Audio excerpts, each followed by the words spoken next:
Soyons saints, en partenariat avec Magnificat.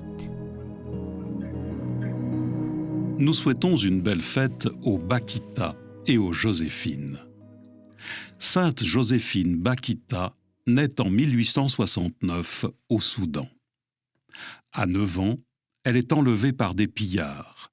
Traumatisée, elle en oublie à jamais son nom. Elle conservera celui, probablement donné avec ironie par ses ravisseurs, de Bakita, signifiant la chanceuse. Vendue comme esclave, elle subit de la part de ses différents maîtres maltraitance, torture et viol. À 14 ans, Bakita est rachetée par le consul d'Italie. L'évolution est radicale, elle est enfin traitée avec humanité. En 1884, elle part pour l'Italie, confiée à un couple comme gouvernante de leur fille. Elle découvre, émerveillée, que les Italiens n'enlèvent pas les enfants pour les vendre. Lorsque la femme du consul revient en Italie et souhaite récupérer Bakita, elle se heurte à un refus catégorique de la jeune femme qui veut rester pour terminer sa préparation au baptême. Sa propriétaire joue de ses relations, menace, tempête, mais finalement le procureur du roi clôt le débat, rappelant qu'en Italie, l'esclavage n'existe pas. Bakita est enfin libre. Baptisée, celle qui appelle affectueusement le Seigneur « mon maître » ou encore « le patron », demande à entrer au couvent.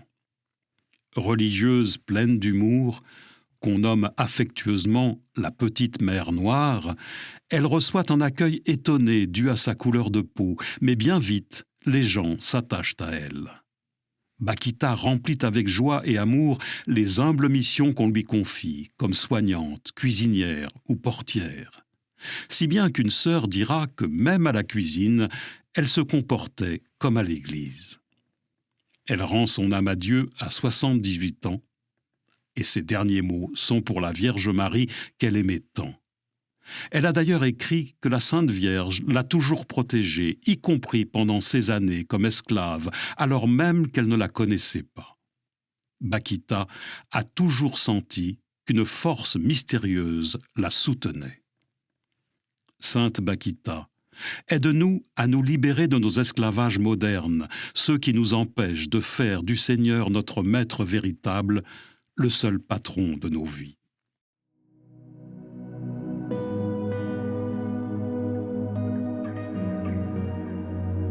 Seigneur, nous te confions par l'intercession de Sainte Joséphine Bakita tous les chrétiens opprimés de notre monde.